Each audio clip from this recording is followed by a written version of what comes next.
paint, but also thinking extra pass basketball. And we had 33 assists and strong offensive performance.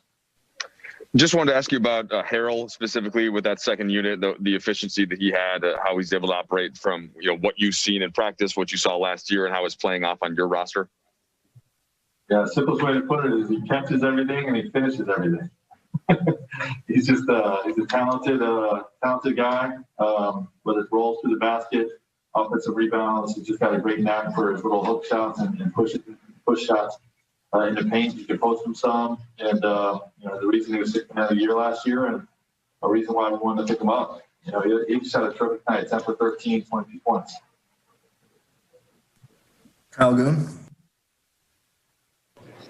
Yeah, Frank. It seemed like you guys had some mixed success on Doncic, but how do you feel like that defensive plan worked for early in the year against a really high-powered star? Yeah, probably not good enough. Luckily, our offense was clicking the way it was. But, I do think that we did a decent job on the three-point line. It seems capable of making 20-plus threes if you overcommit to your helps. And, we just try to compete as best we can with Luka in terms of, shooting a low percentage, keeping them from making a lot of threes. And, like I said, trying not to overhelp and open up their three-point game. Dan Warkey. Hey, Frank. Is one of the hopes with this roster that you might be able to close games like you did tonight with either LeBron or AD on the bench because of kind of the firepower you have? And is that one of the advantages of Schroder and Harrell? It's a dual-purpose thing. We want to get, our depth, enough reps, whether it's returning guys or new guys, to get their legs on them, to get the rhythm and timing up, while also managing LeBron and Anthony's minutes early in the season. And, obviously anytime you can build a lead up enough where you can sit your starters towards the end of the game, that's always positive. Did you ever come close to putting him back in at all during that stretch? I'm always, cautious of how a game can turn. So, I didn't really, I never really mentally have them completely out of the game until I empty the bench. Dave McMenamin. Frank, what was the part of the offensive explosion do you feel like is most responsible for? You shoot almost twice as well from the three than you did in opening night against the Clippers. Is there a point where you guys find rhythm as a team because you haven't had that much time together? Is it a mix of the looks you're getting against the Mavs defense? What can you account for that? Well, I think it starts with LeBron and Anthony playing at a high level. That puts a lot of pressure on the defense to commit, and those guys are willing passers. So, you move on to the basketball around with the firepower that we have and commit to the open shot. We're going to shoot a high percentage. And I'd also say, we just have a number of guys playing well. Obviously, Trez and Dennis with his ability to get in the paint and create for others. Kuz played well. A lot of guys played well individually, but again, when you have the type of guys that we have that can attack, still make extra passes when the help comes, you have a chance to have to produce the way we did tonight. Jovan. Hey, Frank. The other day you said that you told Kyle that you wanted him to bring energy on both ends of the floor. What did you think of his energy tonight? He had a couple offensive rebounds, a nice block defensively. What did you make of his performance? Yeah, I think he's playing at a high level, and what I think he really improved upon last year is impacting the game in ways other than scoring.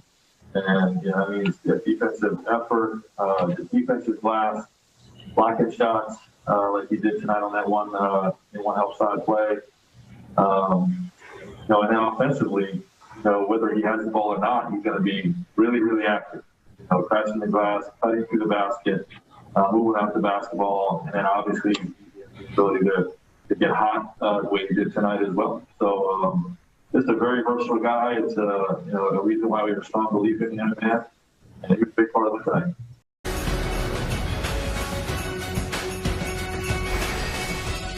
Hello and welcome to Access Sportsnet Lakers, driven by your Southern California Honda dealers. I'm Allie Clifton, joined by the Hall of Famer, looking good, big game, James Worthy, your Lakers insider, Mike Bresnahan. If you were looking for a Lakers win to complete your Christmas, there you go. Lakers get the W, pick up their first win on the season. Guys, Frank Vogel said after opening night, ring night, rightfully so, he wanted to find a better rhythm. His guys did just that. 33 assists on the night. And normally we would start with Anthony Davis and LeBron James. They were great, combined for 50 points. But can we first give some love to two new Laker additions? In 2 games, they are showing up. They are showing out. Montrezl Harrell, Dennis Schroder. Big game. Trez, 22 points, 10 of 13 from the field, 7 boards, 4 offensive. Schroder, 18 points, 7-11 to go along with 6 dimes. They are fun. Yeah, I got to give Rob Pelinka and the front office some serious credit for picking up, those 2 players. Yeah. Both were candidates for Sixth Man of the Year of award last year. Montrez won it. Schroder was runner-up. This reminds me of early 2000, 2001, the making of a squad that's going to be together for a little while, especially if Schroder gets this extension we're talking about. We're talking about guys that'll be together. They look really scary tonight as a defending champion team. They look like champions tonight. Minus the, I think it was 10 or 11 turnovers in the first half. This team looked almost unstoppable. And I know that Dallas was missing a key player. But I thought on both ends of the court, Schroder, Pope, Caruso, the defense was sticky. They made it tough for Luka Doncic. He's a great player, hit some great shots, but I think those 2 players, the addition of those 2 players, are going to yield some very good, consistent, productive basketball. And, you don't need AD and LeBron to score all the time. You got Schroeder who can score. Montrez he's an assassin in the post. He flashes in. You don't see that a lot anymore where bigs actually, they get in the paint and they spread out. How many times did you see his numbers? I said that. Every freaking play, it when seems like. When you see a player's numbers on the block, what do you do? You give it to him. Give him the rock. Immediately. And he flashes in like so big and wide and strong. So this team is going to be good. I know that they're going to be tested. But they got that ring ceremony game over, and they came to play tonight. James, I don't know if it's the hat or the analysis, but you are completely on point tonight. Look spectacular. Love everything you're saying. Last season, it was kind of a grab bag. Who's going to be the Lakers' 3rd best player after LeBron and AD, obviously? And it was kind of like a Rondo maybe some nights, Dwight Howard some nights, Kuzma, of course, can't forget Kyle. I think that race is going to be really dynamic this season. Will be Montrez as the 3rd best player of a particular game. Schroeder. Kuzma, again, kind of quietly doing his thing tonight. Yes, he did. Very, very much below the radar, but getting some rebounds, getting some scoring, looked assertive on defense, too. But you just can't say enough about the job that the Laker front office did getting Montrezl Harrell, a surprise free agent signing for them. Remember, they had only $9.3 million. That was their highest they could spend for one player for this upcoming season, for this season in particular, the salary, and they did that. And, of course, getting Schroeder for a late first-round pick and Danny Green. 2 really good additions. No other way to say it. Look, we talk a lot here in the offseason about the many combinations that Frank Vogel has in his toolbox to go to. And I was writing a few down. I got 9 over here. And Dennis Schroder and Montrezl Harrell were in 7 of those different kind of looks, those different kind of opportunities. It is no wonder we got the Woj bomb right before tonight's game about the Lakers already wanting to be in contract negotiations with the young point guard. He is one of those guys, we talked about it coming into this season, who can take off that pressure with a guy like LeBron James, who can really settle down the offense, but can be effective and impactful as well, all the while playmaking. No question. I think it was maybe the 3rd, maybe a little bit of the 4th quarter. AD was out of the game. I didn't even realize that he was out of the game that long, and they were able to keep it going. Schroder hitting threes. He gets into the paint, and he hesitates. He shoots a floater. 3 layups for 3-point plays, and then Montrez offensive rebounds. They know how to sustain a game. It's almost like you got 2 all-star kind of caliber players. So I was very impressed with the way they played today. And then Morris played well. And you mentioned Kuzma.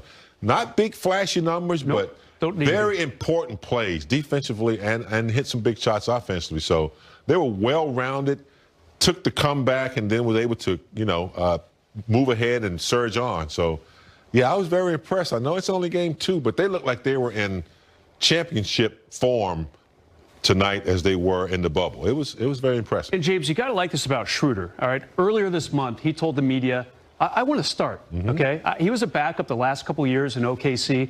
After being a starter his last couple of years in Atlanta, and he was great as a reserve role. As he already said, he was the runner-up for the Sixth Man of the Year award last season. But make no mistake, he got traded to the Lakers, 1 year left on this deal, and he said, I want to start for this team. And not only is he starting, he's excelling, and he's blending in perfectly. I thought the first game, maybe the shot efficiency wasn't there. Tonight, though, he was firing on just about every number you could want. And Montrez, anytime you go, 10 for 13?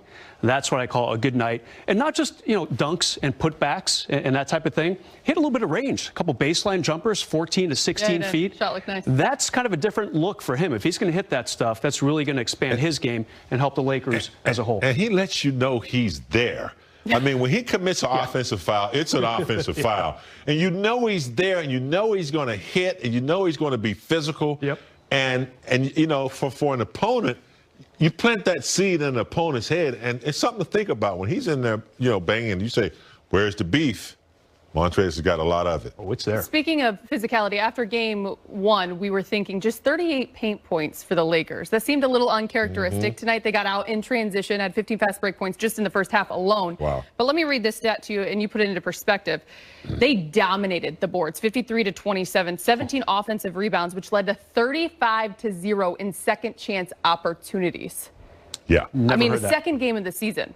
That's understanding where to get your bread and butter. It might not come in points like shooting and shots, but offensive rebounds, and they should have tonight. Collectively, they did a good job. Everyone was rebounding. AD, Montrez, the guards. So if they're going to rebound like that, that gets their fast break going. And you saw tonight, when they're out and running, they just can't beat them. But it starts with the defense. It starts with the points in the paint, layups. I just thought they executed well tonight. That's an outstanding stat right there. I've never heard such a disparity. 35 zip. I mean, that's crazy right there. And the Lakers, as we know, they lost 2 very good centers, veteran centers in JaVale McGee and Dwight Howard. Dwight left as a free agent, and JaVale is basically traded to help get Mark